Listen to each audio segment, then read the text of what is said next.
How's it going? Yeah. Oh, I'll start the podcast. Sige. Hi, Shanda here. Welcome to Shanda Stories, where we sit down and have conversations about life, change, and stuff we don't usually say out loud. And then right now, I'm very excited because I'm here with the Dr. Joel Navarro. So, Good evening. Good evening. so, Yeah. sir, for those who do not know you, how would you describe yourself and what you do? Wow. Okay, how would I describe myself? In 20 words or less, I love to bring the people of God into His presence by making them excited, joyful, but also deeply aware of who they are in front of God. So when they come to worship, they lose that sense of, shall we say, performativity, because I conduct choirs. They lose that sense of performativity and more into that sense of participation into that process of pointing others to the living, divine truth that is God. And it seems very organic. That's what I'm hearing from you.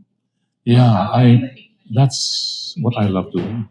That's my passion because for a long time I have been the technician, so to speak. I was telling you before coming here, I tend to be linear in my thinking, organized, and I like predictability. I like preparing a lot.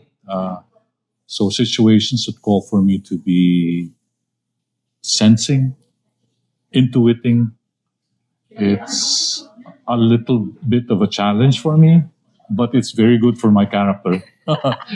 it trains me to be more patient and to really listen to what people are offering. How would you describe Joel Navarro, a 30-year-old Joel Navarro? Oh, goodness. Impatient. Very driven.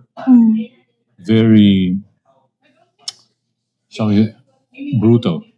And I think my choirs in Ateneo would attest that, I could really be abusive in terms of my demands to them. I spoke harshly at times, not all the time, but harshly at times when I couldn't get the sound that I wanted.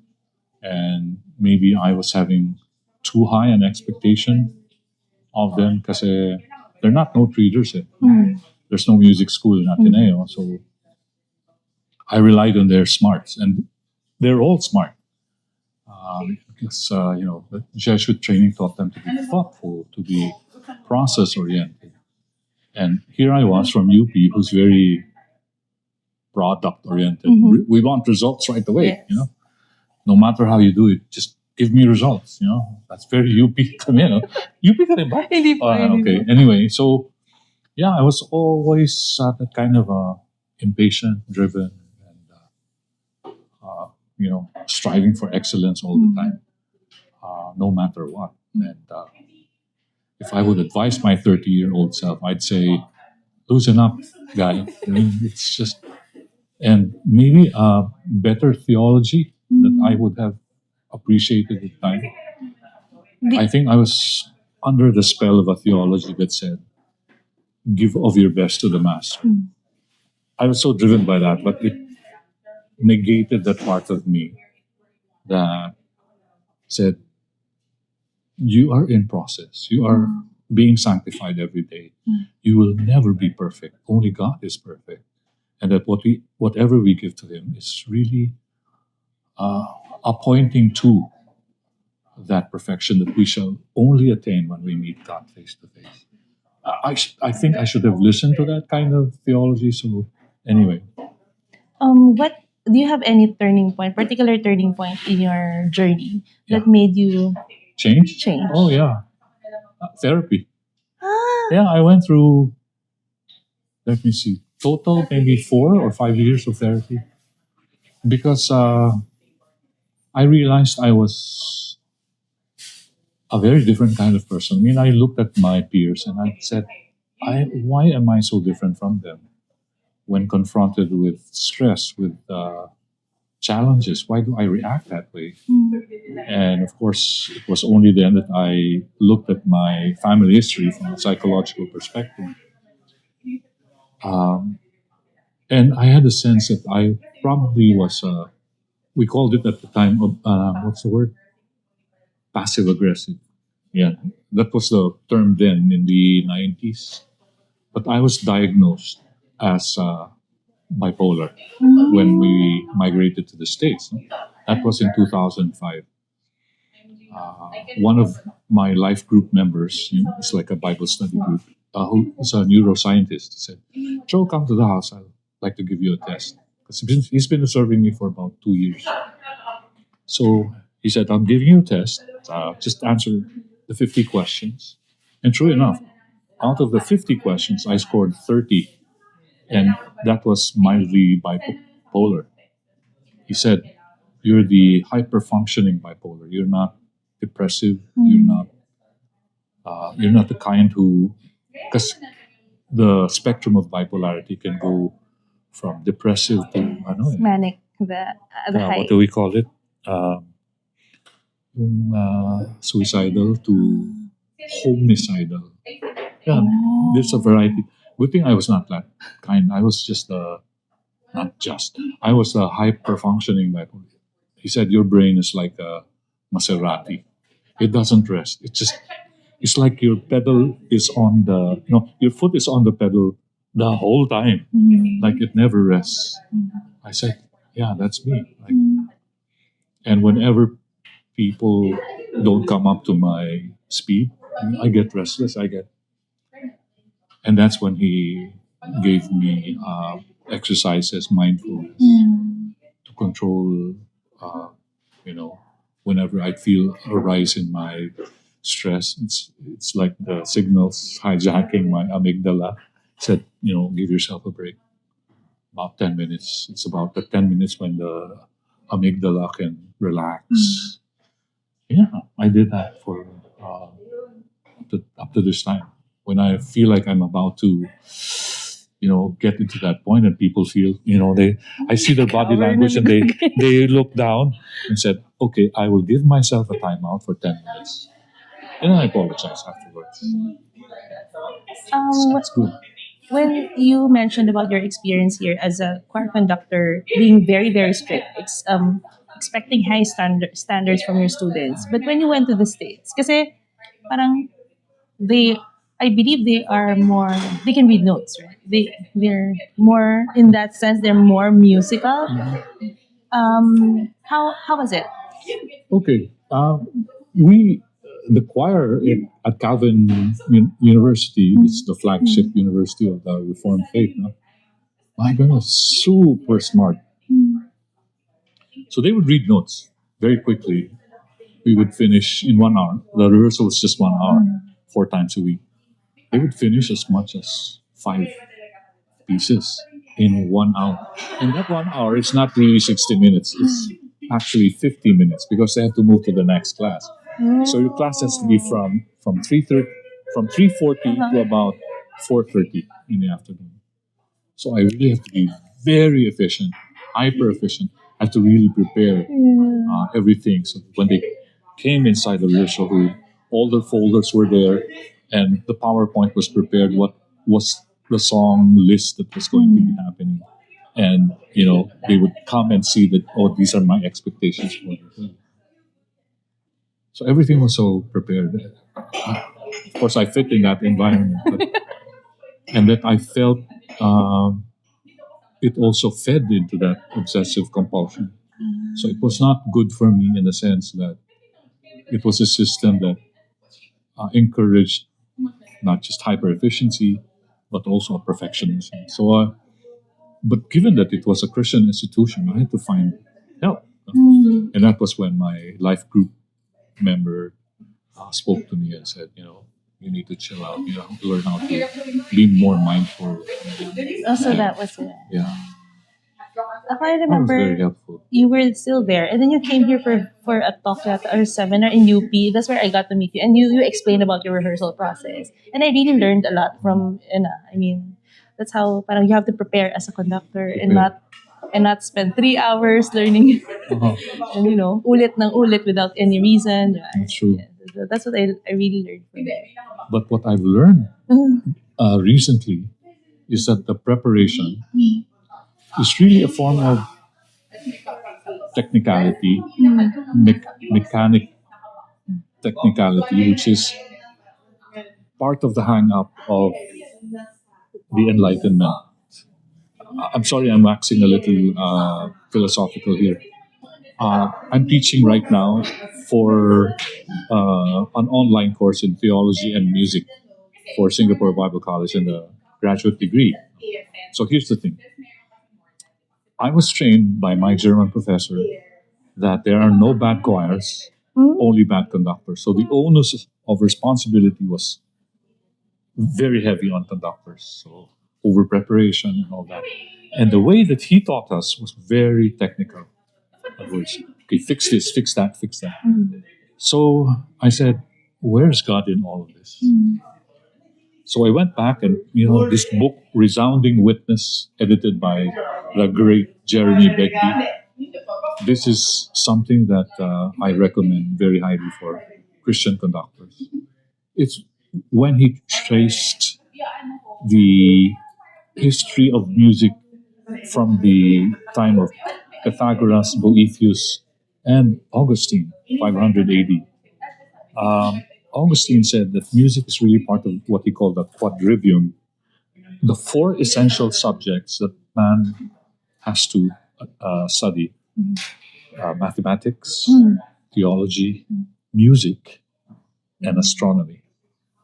So he looked at music, Augustine, as not just quantities, uh, intellecting measurements between notes, intervals, harmonies, and all that, but it also reflected the cosmos.